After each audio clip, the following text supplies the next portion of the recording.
Well, this is Greenhat-Redbeard. I was issued a challenge not too long ago. What 10 items would I bring if I were on the show alone? If you don't know what that show is, I suggest you check it out. It's a good survival show. I love it. I just started recently, so the challenge was pick 10 survival items that you would take with you and just simply show you what they are. So after so much thought and debate, I've come up with a list of 10 items that I have here, which I'm going to show you now. In no particular order. First and foremost, I'm going to bring my billy pot. They're allowed to have a 2-quart pot, which is 1.8 liters. This pot is only 1.5 liters though, but still all the same, I love this pot.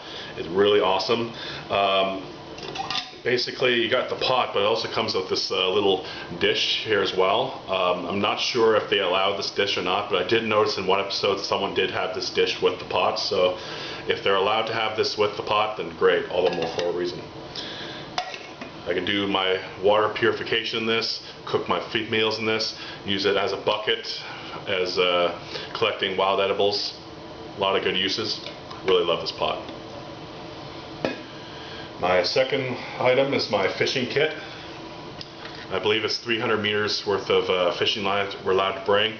This one here is 10-pound line. I would probably bring something also a little bit stronger as well. This is just the fishing stuff that I have with me at the moment, but I would definitely bring more and stronger test line. That way I can use it also for fishing, as well as potentially use it for snares, and maybe even a little bit of shelter building as well. And I got all my hooks inside of here. I would probably replace the container, but that's what I got. Next up is my Well-in-Veil axe. This is the biggest axe that I own. My own do-it-yourself leather sheath. Process to firewood, splitting wood, chopping wood. I could potentially use it as a self-defense weapon, although it is a little bit big and heavy for that. That's about a 3-pound head, give or take. And I also put a little bit of red tape on here. I'll probably add a little more red tape, or possibly red spray paint on it. That way I don't lose it. So definitely a good axe. Next up is my Cold Steel SRK knife. This is my survival knife. SRK stands for Survival Rescue Knife. As you can see, it's obviously been used quite a bit. I've had this for a little over a year now. Haven't even sharpened it yet. It's still razor sharp, and it's been doing the job quite nicely. If I were to go out on alone, I would definitely sharpen it up once just before I go out. But definitely my #1 tool right here.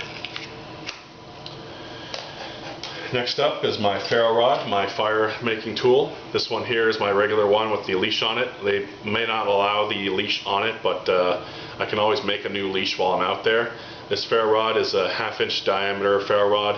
It's 5 inches long. It's got a little bit of use on it, not too much, but this will definitely be the source of my fire making skill. Fire is obviously important. We need fire to cook, need it for light, need it for warmth, need it to clean our water, so on and so forth, and help keep predators away. Next up is paracord. I chose 550 paracord. They allow about 100 feet of it. I've chosen bright colored, that way I don't lose it, and hopefully, I'm not sure, but these might be reflective and light as well, so that might be an extra added bonus. And I definitely have a lot of purpose for shelter building, snares. I can also pull out the inner strands. I can use that to help. I saw a YouTube video where someone can actually use those little strands, add it onto a hook for their fishing, and use it almost like a lure. Definitely want to give that a try as well. So a lot of good uses for this. Excuse me. Next up is my saw, which is the Boreal 21. This is a brand new saw for me.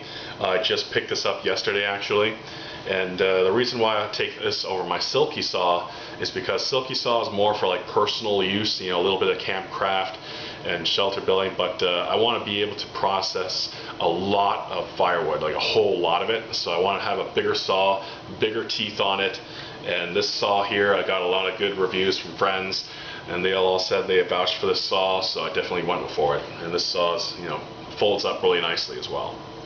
So this, I'll be taking this as opposed to my Silky saw.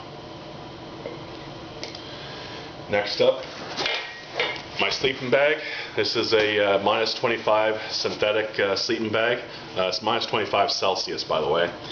This took me all throughout the winter. It did me really nicely. Definitely good sleeping bag. It's going to keep me warm on those cold nights. Also add a little bit of that comfort in there as well. My next item, which I do not have actually here with me at the moment, will be a food ration. And the reason for that being is that I'll probably need some form of food to sustain me for the first day or two. That way I get myself a shelter made, fire made, and that way I can set up and start my fishing or hunting. So food ration will definitely provide me for the first day or two, maybe a little longer. I might even save some for later on in the future, for that way I'll have some there in case I need it. Last item, I decided, I was thinking I might go for an additional food ration, but I decided I didn't want to be in a position where I was going to be relying solely on the food to last me through however long. Excuse me. So it took a little bit of thought. I had some honorable mentions in there, you know, like my multi-tool or my bivy bag, an additional tarp, stuff like that. But in the end, I decided to go with my cold steel Special Forces shovel. Razor sharp edge all the way around. Aside, I can use this for digging trenches, or if I'm camped next to a slope, all that water goes into my camp. I can dig a trench so that way the water will go around my camp. I can also use this in the shelter building process. I can dig. I saw a video where somebody dug a hole, put the water in right next to where the lake was, and they kept their fish in that hole and kept it cold for an extended period of time. I definitely want to try that out and give it see if it works. And if need be, I can also use this as a self-defense weapon. It's smaller, but it's still got a good weight to it. Also, not just that, but because of the razor sharp edge all the way around, ooh, I just scratched myself. I can also use this for some small, light hatchet type of activities. You know, chopping some small twigs, branches, making feather sticks, so on and so forth. I've done this many times with this axe. I just said this axe. That's this shovel, I meant to say. So, and I can also take the two screws off here, remove the handle. I can also make a longer one, so that way I can potentially use it almost like a spear in a self-defense purpose, or even just for simply hunting and just throw it. Although I don't really want to throw it and lose it. So, excuse me. So those are my 10 items that I've chosen to take with me if I were to go on the show alone. It's unlikely that I'm ever going to do it, but if I were to do it, these would probably be the 10 items that I bring along with me. So this is Greenhat-Redbeard Adventures. See you around until next time.